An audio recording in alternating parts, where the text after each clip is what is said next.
Hola amigos, qué bueno es poder encontrarnos nuevamente para seguir estudiando juntos las profecías milenarias del Apocalipsis.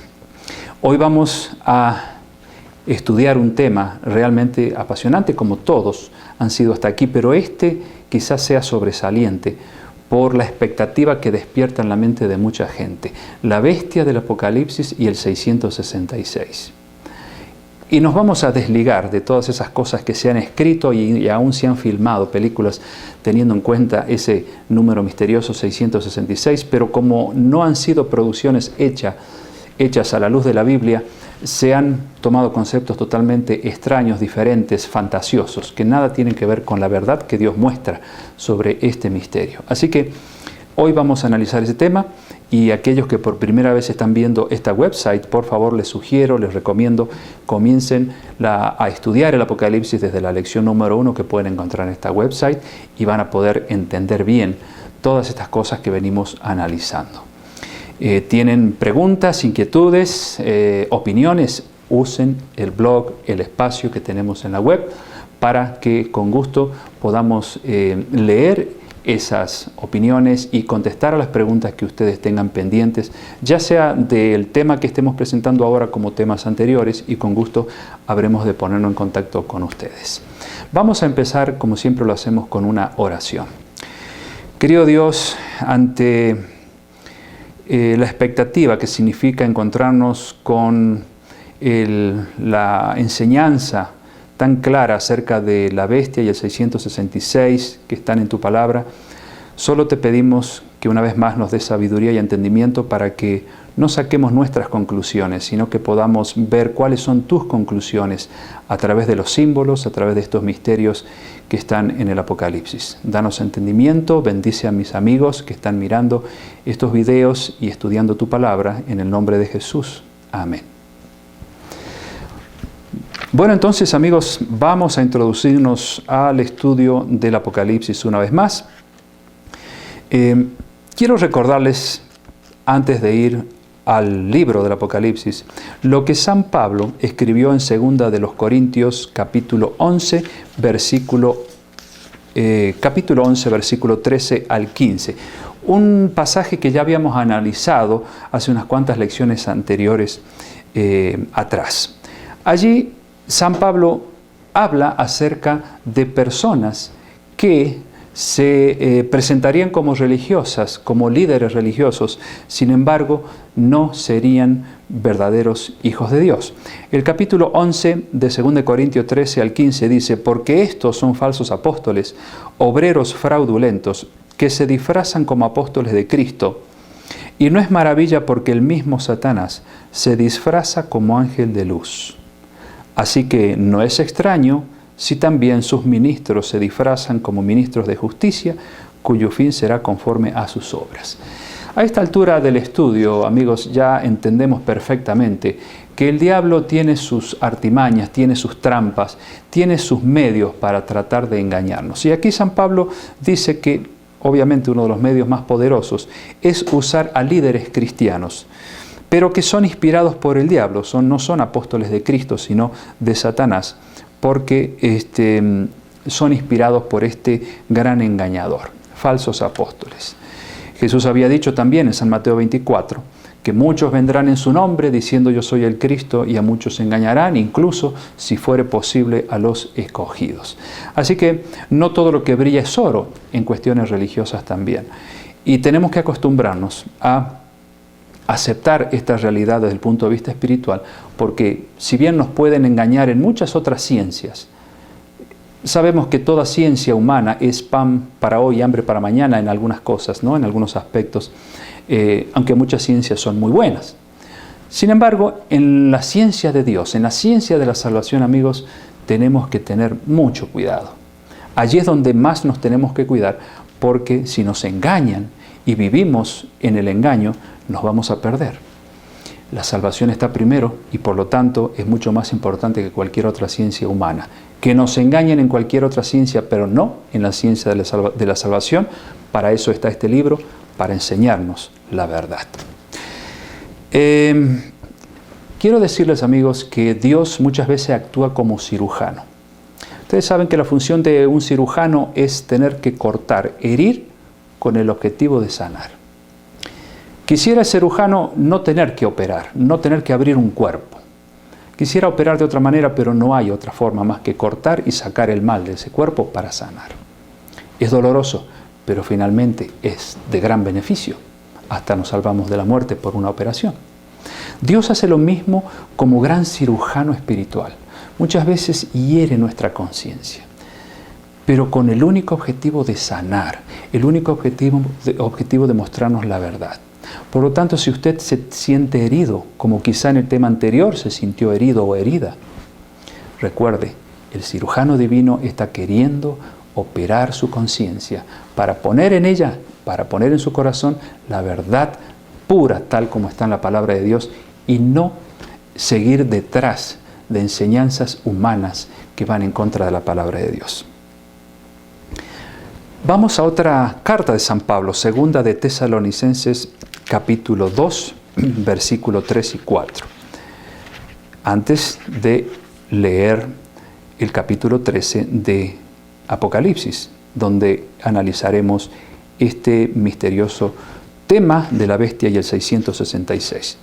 Tenemos que buscar otros textos que arrojen luz a ese capítulo, por eso vamos esta vez a la segunda carta de San Pablo a los Tesalonicenses, el capítulo 2, versículo 3 y 4. ¿Dónde se establecería el anticristo produciendo la apostasía?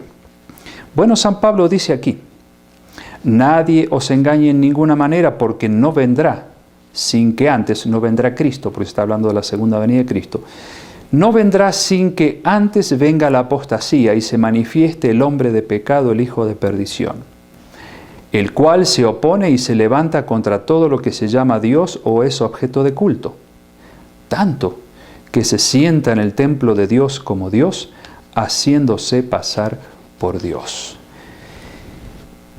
Ustedes saben, amigos, ya vamos a volver a este pasaje cuando veamos un poco más de luz en el Apocalipsis. Van a poder entender mejor lo que San Pablo quiso decir aquí, o quizá algunos ya lo han entendido.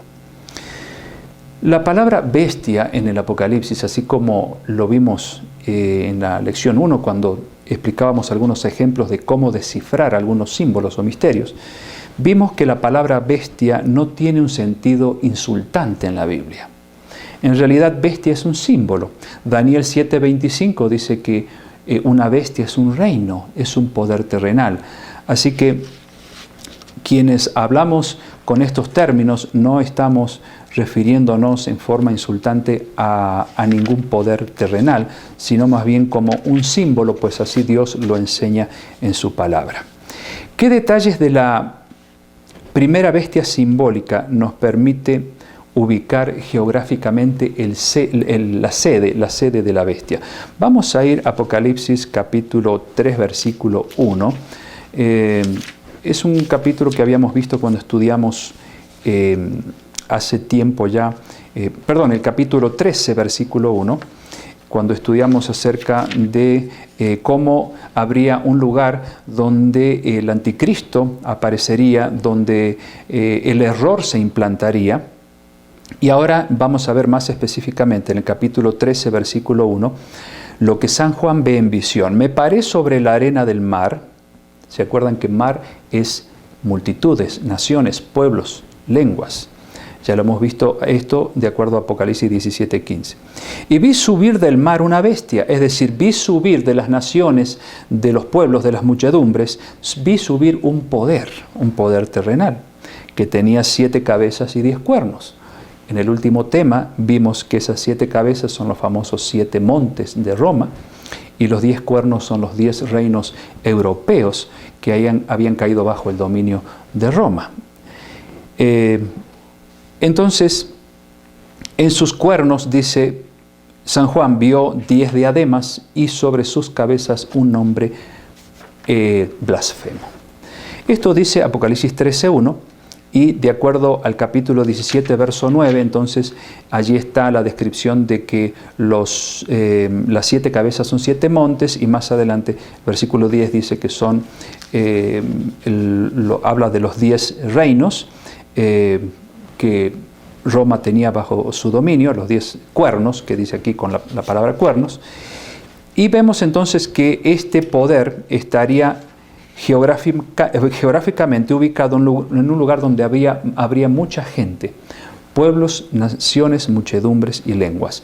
Y estamos hablando de un tiempo ya pasado, de hace muchos siglos atrás, cuando este poder comenzó a surgir allí en ese lugar, que obviamente no podría ser otro más que el continente europeo, el viejo mundo, pues este país, como otros países, no reunían las condiciones que dice el Apocalipsis de ser muchedumbres, lenguas, reinos y naciones, porque eran lugares casi no conquistados todavía, o prácticamente no conquistados. Pero sí, en Europa, el viejo mundo sí reúne las condiciones de ser pueblos, muchedumbres, naciones y lenguas, donde se asentaría o donde estaría establecido este poder, esta bestia, que tenía 7 cabezas, es decir, en un lugar donde hay 7 colinas, de acuerdo al comentario católico de la traducción de Jerusalén, dice clarito allí que esas 7 colinas se refiere, o esos 7 cuernos, o 7 montes, perdón,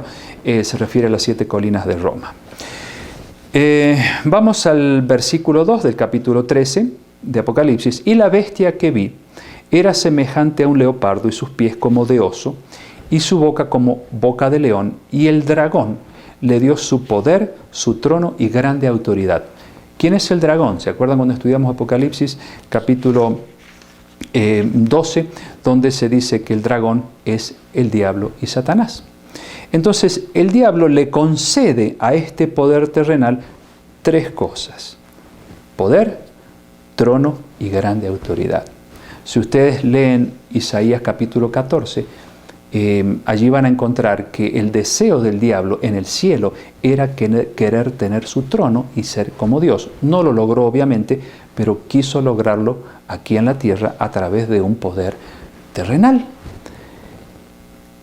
Entonces, dice que se le dio a este poder terrenal grande autoridad, no solamente poder y trono. Ahora, dice allí en el versículo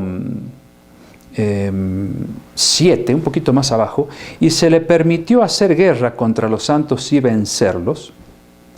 También se le dio autoridad sobre toda tribu, pueblo, lengua y nación.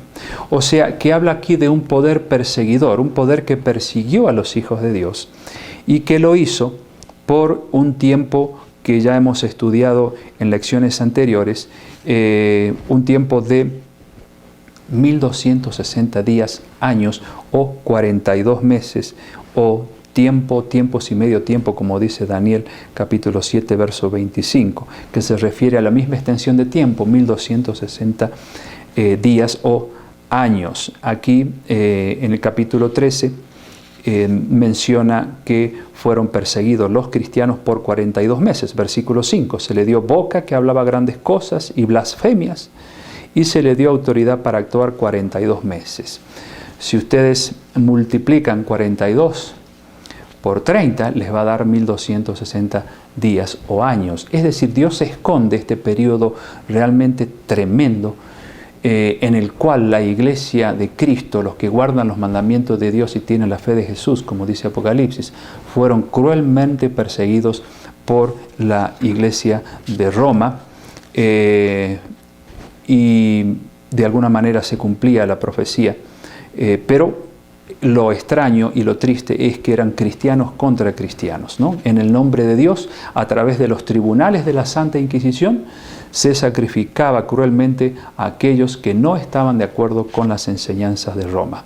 Los valdenses en el Valle de Piamonte, por ejemplo, cruelmente perseguidos, la noche de San Bartolomé, 7 días de persecución en París y en todo el país por 2 meses, perecieron en total unos 70.000 hijos de Dios, disidentes de Roma, en aquellos eventos tan tristes que ocurrieron en la historia de la iglesia cristiana perseguidora, la iglesia que creó los tribunales de la Santa Inquisición.